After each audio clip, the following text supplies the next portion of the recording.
सिद्धेवाडी येथील जिल्हा परिषद शाळा मॉडेल स्कूलने संपूर्ण महाराष्ट्रामध्ये मुख्यमंत्री स्वच्छ सुंदर शाळा योजनेअंतर्गत विभागांमध्ये प्रथम क्रमांक घेऊन 24 लाखाचे बक्षीस पटकावले होते।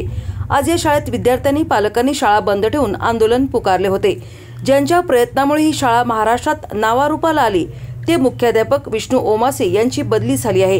ही बदली रद्द करण्यात यावी या मागणीसाठी शाळा बंद ठेवून विद्यार्थ्यांनी आणि पालकांनी तीव्र निदर्शने केली आहेत। मुख्याध्यापक विष्णू ओमासे यांनी 7 वर्षात शाळेचा कायापालट केला आहे। मुख्यमंत्री सुंदर शाळा स्वच्छ सुंदर शाळा या योजनेअंतर्गत विभागांमध्ये प्रथम क्रमांक घेऊन 24 लाखाचे बक्षीस शाळेला मिळवून दिले। त्यांच्या प्रयत्नातून पश्चिम महाराष्ट्रातील इयत्ता 10वी पर्यंत शिक्षण देणारी जिल्हा परिषदची ही पहिली शाळा म्हणून ओळखली जाते।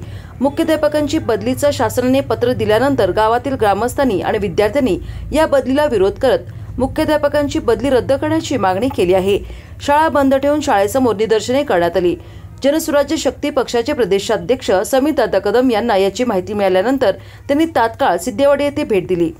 जिल्हा परिषद मुख्य कार्यकारी अधिकारी यांच्याशी फोनवरून संपर्क साधून विद्यार्थ्यांनी पालकांच्या भावना पोहोचून त्यांनी बदली तात्काळ थांबवण्याची मागणी केली। ओमासे सरांची बदली थांबवण्यासाठी प्रयत्न करणार असा विश्वास दिल्यानंतर विद्यार्थ्यांनी पुन्हा शाळेच्या वर्गात प्रवेश केल्याने शाळा पुन्हा भरली। मुख्यमंत्री देवेंद्र फडणवीस यांच्याकडे ओमासे सर यांची बदली रद्द करण्यासाठी पाठपुरावा करणार असा विश्वास समितदादा कदम यांनी दिला आहे। सिद्धेवाडी येथील जी जिल्हा परिषदेची शाळा आहे ती मुख्यमंत्री नी जो उपक्रम केलता मुख्यमंत्री स्वच्छ आणि सुंदर शाळा त्यामध्ये प्रथम क्रमांकाला प्राप्त झाला। आज या ठिकाणी मी आल्यावरती मुख्याध्यापक ओंबासे सरांची आज भेट झाली।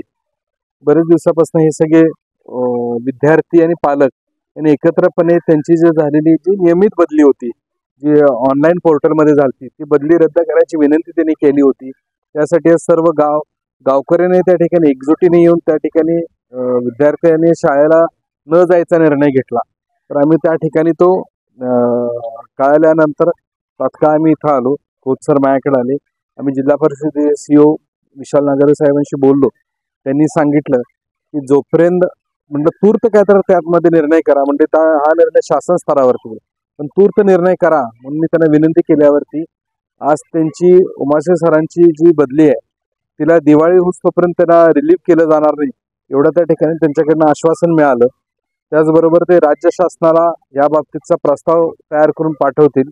जिल्ह्याचे पालकमंत्री माननीय चंद्रकांत दादा पाटील त्याचबरोबर आमदार डॉक्टर सुरेशभाऊ खाडे साहेब आम्ही सगळेजण मिळून हा प्रस्तावाचा पाठपुरावा करू।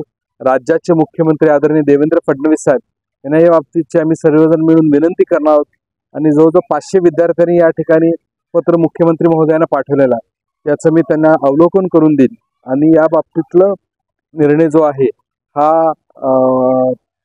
त्यांचा प्रतिनियुक्ती जो शासन स्तरावरचा मुख्यमंत्री महोदयांच्या निर्देशाप्रमाणे मार्ग निघेल तो मार्ग काढण्यासाठी आम्ही विनंती करू आणि परत विद्यार्थ्यांची ही जी पहिली बॅच आहे ज्याचे 100% निकाल लावण्याचा त्यांनी मानस सगळ्यांनी घेतला तो माध्यमिकच्या विद्यार्थ्यांसाठी तो पूर्ण करण्याच्या दृष्टिकोनातून आमचा सगळ्यांचा प्रयत्न राहील आणि विद्यार्थ्यांचं शैक्षणिक नुकसान होऊ नये एक चांगल्या वातावरणामध्ये आज जिल्हा परिषदेच्या शाळेमध्ये जेव्हा 240चा पट होता यायच्या आधी त्यामध्ये आज 580ची वाढ झालेली आहे।